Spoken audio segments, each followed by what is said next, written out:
Abbreviate this time. For Essential MVY today, live music in the studio as part of Circuit Art's really excellent music series. Ken Pomeroy is here. Thank you so much for coming in. You're playing at the Video Playhouse tonight. Thank you so much for having me. When is the last time you were on an island? Um, hmm, I guess Key West, like a year and a half ago. Uh-huh. Did you have a good experience down there? No. Oh no! What happened? Can you say what happened? It's just not my favorite. It's Yeah. I don't know. It's just kind of it's very touristy, but in a different way than this island is. Yeah. This kind of seems like you're like in a movie or something. Hopefully not Jaws. Right? Yeah. This time. Are you? Now you're from Oklahoma. Yes. Are you a seafood eater? Yes. Oh, good. I'm actually a pescatarian. Oh, all right. So you're in the absolute right place for that. Yes. Perfect. Have you cracked a lobster before? No. All right. Today might be the day. Okay. Or maybe not. I don't want to pressure you. I'm just saying, like this is what we're known for, or something like that.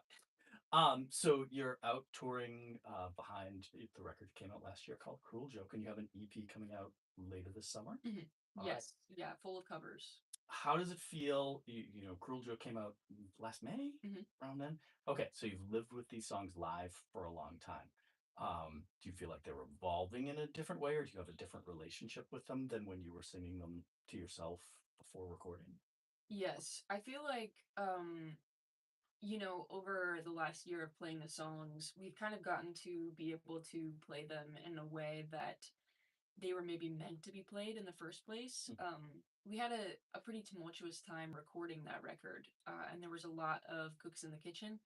Um, so I think I think now I'm very thankful for the time away from that recording process just to be able to appreciate the songs in a different way. So you're going to perform tonight with your musical partner Dakota, Hmm. and I read you were talking about the record and how there were a lot of people involved in the making of the record, but Dakota was somebody who understood what you wanted. Yes. Can you talk just a little bit about that? Like, how did you recognize that in somebody else, that they see what you see or hear what you hear? Yeah, it was kind of an interesting experience. I hadn't ever really experienced that before, where someone was just like 100% on the same page, and we had a very, very similar creative vision. Dakota was actually the one to first, like, tell me, what if we recorded your record? And I, for some reason, at that point in my life, I I wasn't really thinking about that. I was thinking about how to either quit playing music or evolve in a different way. Yeah. And so Dakota and I started recording the record, and things just went a little differently than we had expected. But it was still so refreshing and nice to know that I had someone on my team in a situation like that, especially just as a woman in rooms full of men. It's sometimes really hard to get your point across and to be actually listened to, and for people to believe that maybe what you want. Yeah. Do you remember like an early moment, like a specific early moment where you're like, oh, Dakota gets it? Yes, I remember we started recording Cicadas was the first song that we had recorded, and um, we okay, yeah, I'm gonna say it. We were recording with a friend of ours at the time who had quickly become an enemy of ours. This story is great already. And it was one of those moments where I was really I had voiced my thoughts and opinions as much as I could, and it still wasn't being heard. And then that night I was like, it was kind of early on in Dakota and I's musical relationship, and I was kind of like, were you feeling what I was feeling? And he was like, yes, thank God you said something. And we just kind of like bonded over how insane that was, but also how to best get it across, and like kind of coming up with game plans about how to communicate different things that we were feeling. And like, I don't know, it's really hard because everything is so subjective in a recording process and in music in general. So it was one of those things where we definitely had to learn a lot to make sure our vision was at least 70% acknowledged. Yeah. Yeah. I would love to. Would maybe this would be an appropriate point to just say, can you play a song? Yeah, absolutely. And maybe you could talk a little bit about what you're picking and why you picked it. Yeah, I'll pick Perdalia. It's where I got the name of the record from. Cruel Joke. There's a line at the end that says, "I guess a cruel joke is all we can afford," and I feel like I resonate with that quite a bit with just how everything has gone. But also it's kind of a funny, like, lighthearted experience. Can you tell? Because I read this book, can you talk about what this title means? Yes, it means That's a cool word that I'd never heard before. But yeah. I am a huge fan of Buck Meek, who is a singer songwriter but also plays in the band Big Thief. And he has a song called Paradise as well. And I kind of wrote this as an ode to him and his songwriting. But it means seeing things in inanimate objects, or like seeing faces in the clouds, or that's like the phenomenon is Paradise. So here it goes. all right, it's Ken Pomeroy live on MVY.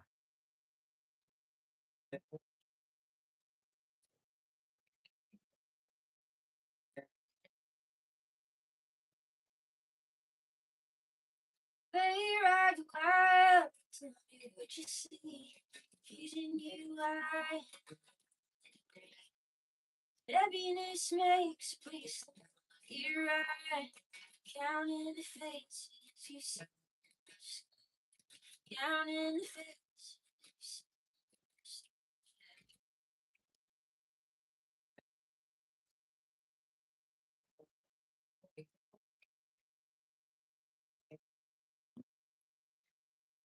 Come on, cowboy, pick up the pace.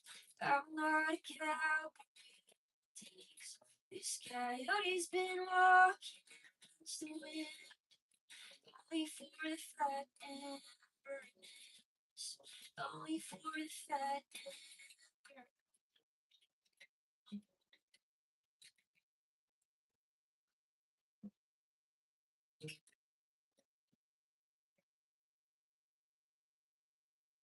family heirlooms in the grass, talking about me, searching for flats, carpeted bathrooms, but floors. I guess a cruel joke is all I can afford.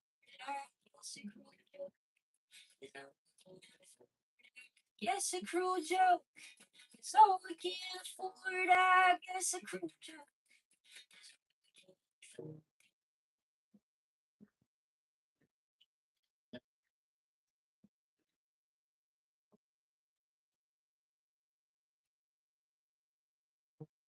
They ride the world, tell me what you see, vision you learn,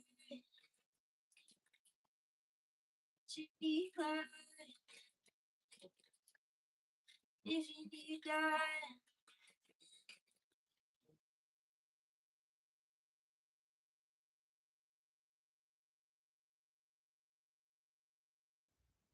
MVY Radio. It's Ken Pomeroy live on MVY. She's performing tonight as part of Circuit Arts series. This show is at the Martha's Vineyard Playhouse. The show might be sold out. Maybe there are a couple tickets at the door. I'm looking at Jared, who's not doing yes or no. You can go to circuitarts.org for more information. You got nominated for 2 Americana Music Award honors. Yes. How do you feel about that? And I'll say, I think every interview I read of yours leading up to having you here today talked about you feeling introverted and like that's like spotlight. Yeah. I feel good. I I Yeah, I'm excited about it. Good. It's cool. I've been to the Americana Awards 2 years in a row. It's really cool. It's one of the cooler award shows, I'd say. I'm really nervous because I know we're performing, so I'm a little nervous for that, but it'll be great. Have you been on the stage of the run? Yes, we actually had our debut. Dakota and I played opening up for Shane Smith and the Saints. We did 2 nights at the Ryman. It was amazing. All right. So I mean, the categories are no joke. It's emerging act of the year, but also album of the year. Yes, and I think I'm honestly most excited with just who we're on there with. Yeah, It's really an honor just to even be surrounded by those names. yeah, yeah. I mean, that hopefully is fills you with confidence Yeah, in your abilities. I hope. Do you want to talk about it? So we briefly mentioned tonight's news, which is an EP coming out later this year. You did 6 cover tunes. Mhm. Like, how did you come up with a playlist? Ooh, it was honestly that EP was.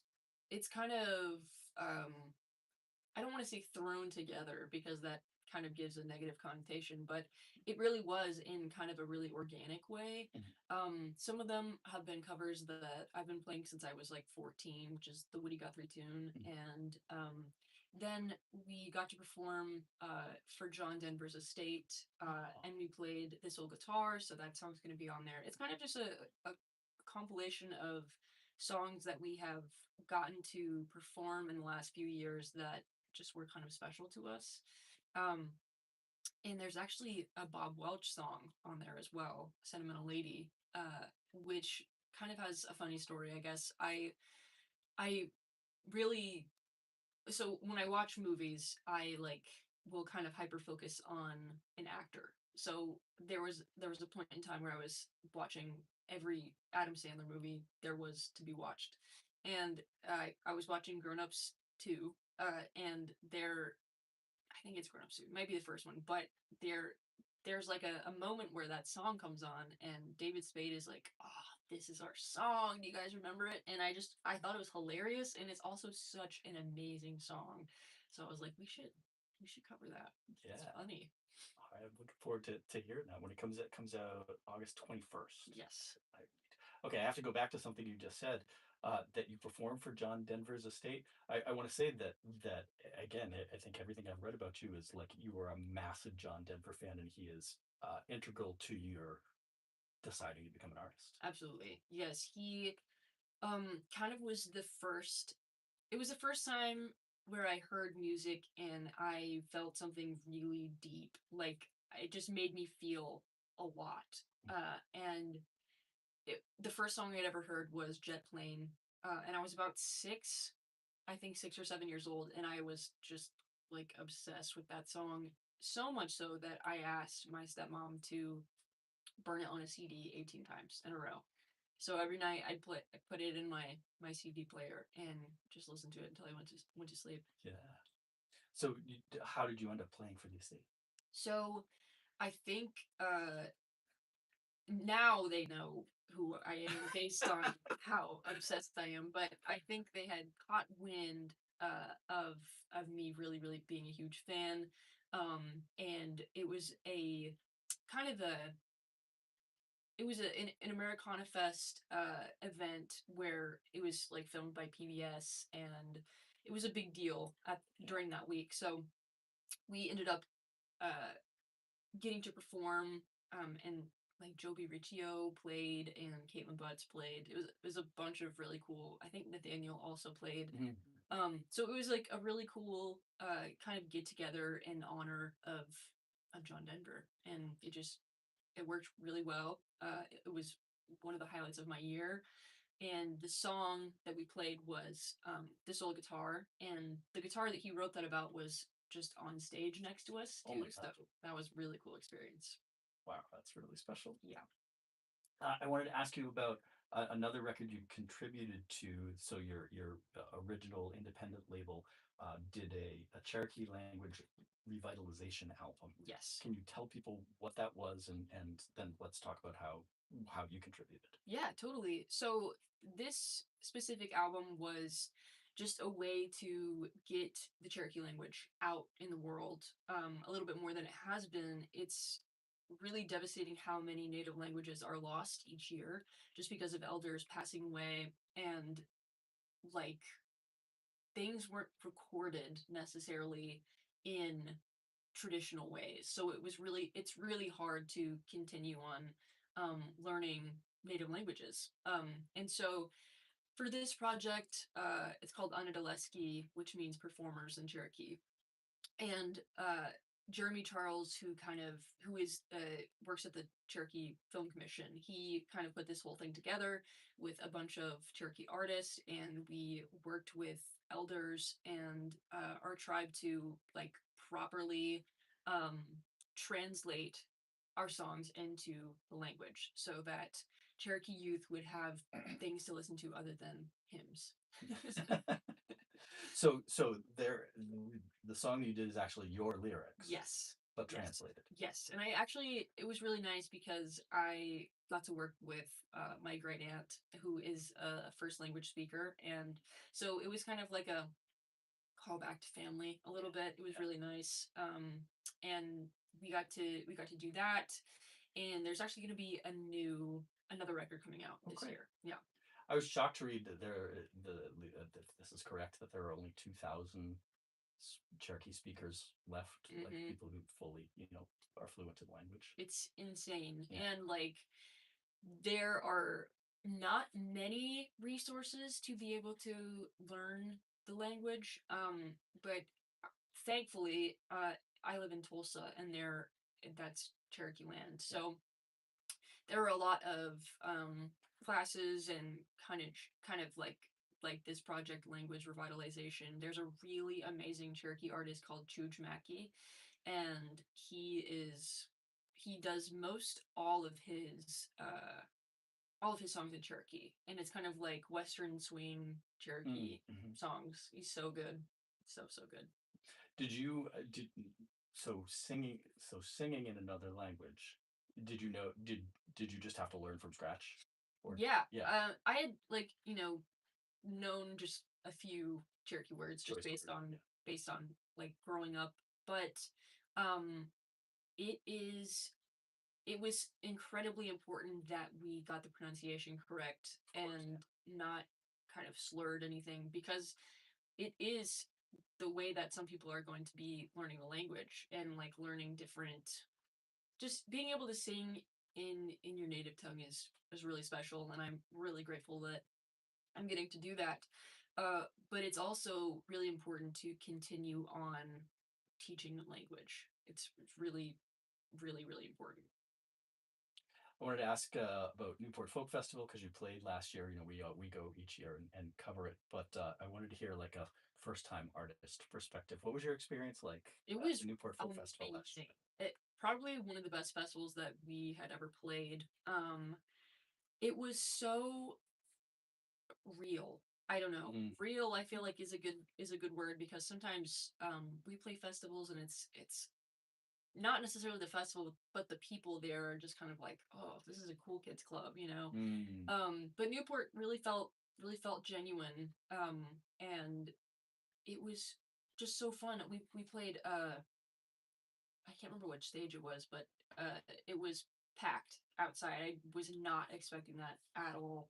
And it was just such a, I don't know, it was funny because we had stayed in this like 0-star Motel 6 the night before, because everything was just so expensive, like anywhere close to Newport. So it was me, Dakota, and our manager, Trina, who had stayed in this hotel, and we all got up the next morning at like 5:30 in the morning because we had to go to Newport to like sound check at 10, and then all the whole thing. And we just kind of all got up and met at the truck, and we were like, you guys have good sleep? All right. And then we just played Newport right after that. It was very humbling, I'd say. Humbling for sure. I get you. I would love to hear you do one more before we send you off to get ready for tonight. What would you like to do? I think I'll do Days Getting Darker. Being from Oklahoma, I get to see a lot of the really beautiful parts of it, and also a lot of the really dark parts of it. It's like the center of the opioid epidemic, and lots of human trafficking, and lots of laws that are kind of based in religion that affect people that I feel like not many people think through. And so this song is kind of just about all of that. Ken Pomeroy on NBY Radio.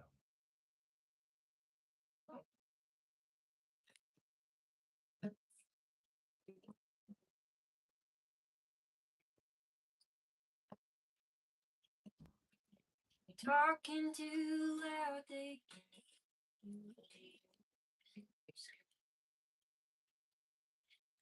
please get overcome.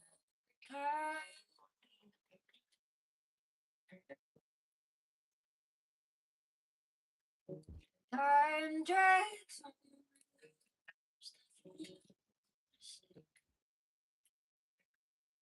Other keeps bouncing.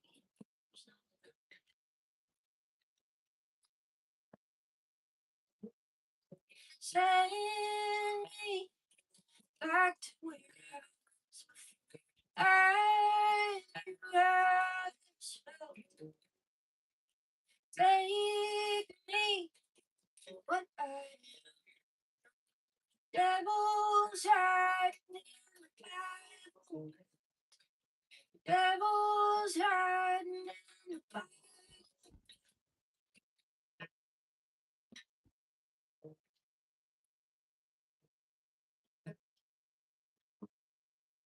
First of November.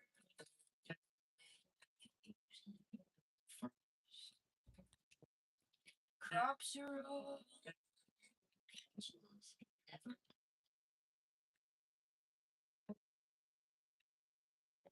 grass stays greener. Sky it's what's red. That's all I did, baby.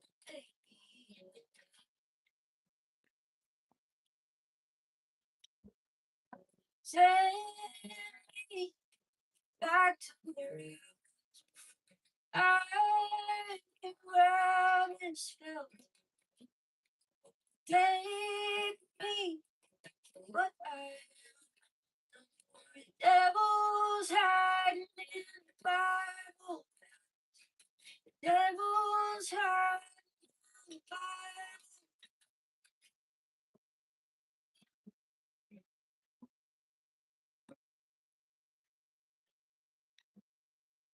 Talking too loud, they can hear you.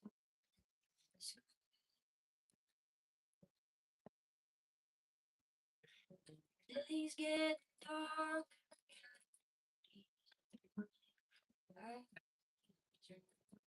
The coyotes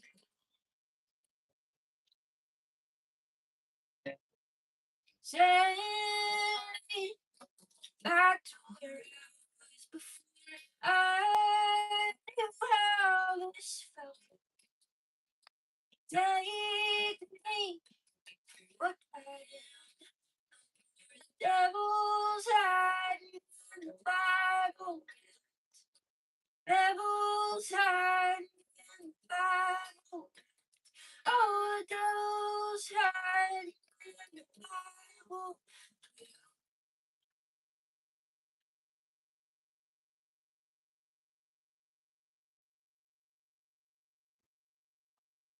NBY Radio. It's Ken Pomeroy live in the studio. She is performing tonight as part of the Circuit Arts music series at the Martha Vineyard Playhouse in Vineyard Haven. To see all of the shows coming up throughout the summer, a lot of great artists coming to the island this year. You can go to circuitarts.org. It was so nice to meet you. Thank you so much for playing. Thank you so much for having me. That was beautiful. Thank you. Best of luck and have a great show tonight. And I hope you eat something delicious while you're here on the island. Absolutely. Thank you so much. All right, we'll go out on the lunch hour with some music from Warren Haynes. I'll be the one. And be one. Nice. Nice.